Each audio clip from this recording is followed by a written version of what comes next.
Hello!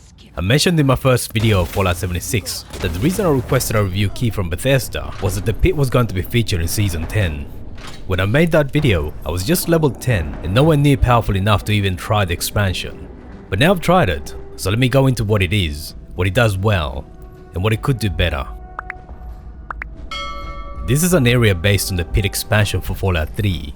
Just like in the single player game, the gameplay takes place in Pittsburg, which is a pre-war industrial city that was heavily bombed. So as you might expect, the environment features dense urban landscapes, with smelting plants and steelwork related factories featuring pretty heavily, plus a lot of radiation and toxic waste. But let me make it clear that this is not an expansion, and you can't move to the Pit.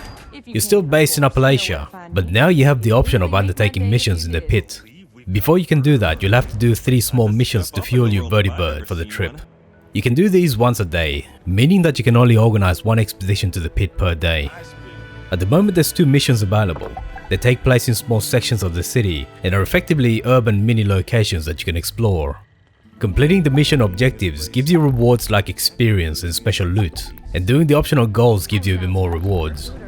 I've done the first mission solo and the second one as part of a group. There's a pretty big difference between the 2 styles. Do yourself a favor and play this mission solo the first time.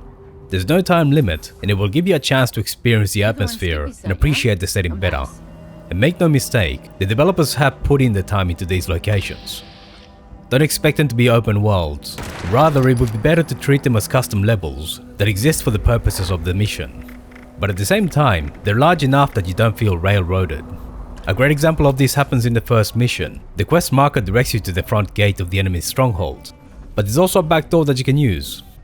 It's in an area where the enemy is encamped, and you can either use stealth to clear the area, or sneak past them with stealth boys once you know where the door is.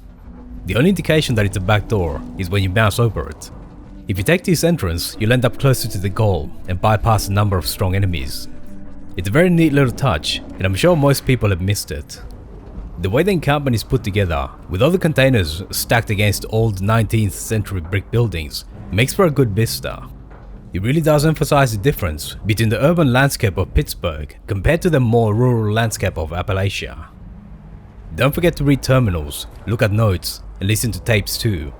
The mission is combat focused, but that doesn't mean that there aren't some pretty interesting bits of lore that you can take in. If you just rush through as part of a group, you simply won't get the chance to take in these details in the atmosphere.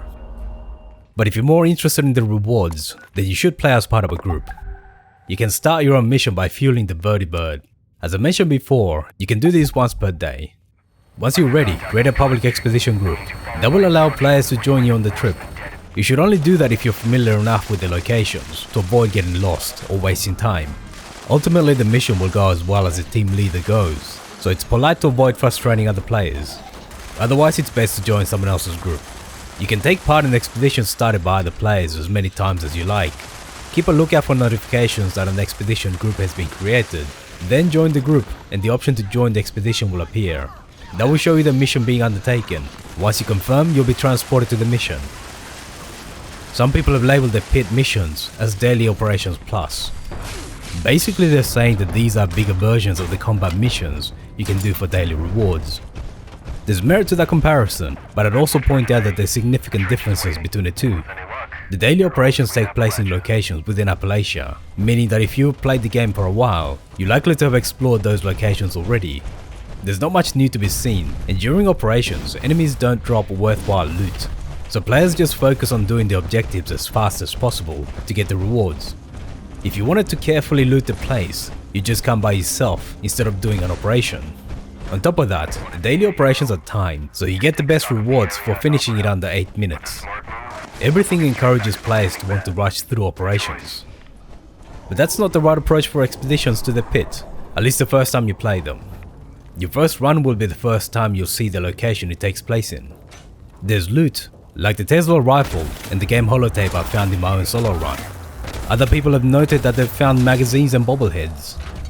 You'll find notes and environmental storytelling that matches what you find in the single player games. The environment is worth taking in, especially the first mission. So if it's the umpteenth time you've done the missions and you've finished exploring, then sure, rush through. But speaking for myself, I wish I hadn't done the second mission in the Pit as part of a group before I did it solo. I ended up doing it solo after that, but it didn't feel as new as when I did the first mission solo. It might be just me, but it seems that these two missions are Bethesda dipping their toes into the water, so to speak. I don't think that this is the end for Pitt content. There's several ways in which they could proceed from here. The simple and obvious way would be to release more missions. Having just the two missions we have at the moment seems far too small, and it devalues the Pitt. I imagine that Bethesda are planning more missions to be released going forward, and the patch notes seem to suggest that this is the case. That will add value, but it still doesn't address the fundamental issue that the current format makes Pittsburg nothing more than a background setting. But a more ambitious step would be to link the various mission maps, which are pretty open already, into a contiguous open world. So instead of using the Vertibird just to go on a mission, you use the Vertibird to actually enter Pittsburg, and you can take missions while you're there, or just wander around and see its sights. Enabling a large chunk of the city to be accessible would also open up the possibility of something like a dynamic campaign to try and take back the city, or at least try and stabilize the situation. For example, players might set up camps and combine their building efforts into a proper wall to keep out the trogs from the civilian living areas. That would bring greater value to perks dealing with constructing camp buildings and defensive systems. Hordes of trogs would allow players to engage their imagination in how they lay out defenses for maximum effect. This might face difficulties with the way camps work at the moment though, but it's an idea that could be developed further down the line. An easier example would be to have the fanatics dynamically setting up strong points and pushing against Union and player sites. Balancing might be an issue though. Some players are so powerful that they might conceivably wipe out entire cities by themselves. Making the Pitt a high level region might help with that. But regardless of how gameplay changes, or doesn't, having the city fully accessible to players will bring a lot more value to the Pitt. Just like having Appalachia being fully accessible to players allows them to immerse themselves into the game and make them feel almost as if they're playing the single player versions of Fallout. I think enlarging the map in a similar way and allowing players to immerse themselves into the location would do much to bring value to the Pitt. Thanks for watching all the way to the end. Let me know what you thought about it in the comments. Feel free to leave a like, subscribe and hit the bell button to be notified when new videos come out. See you soon.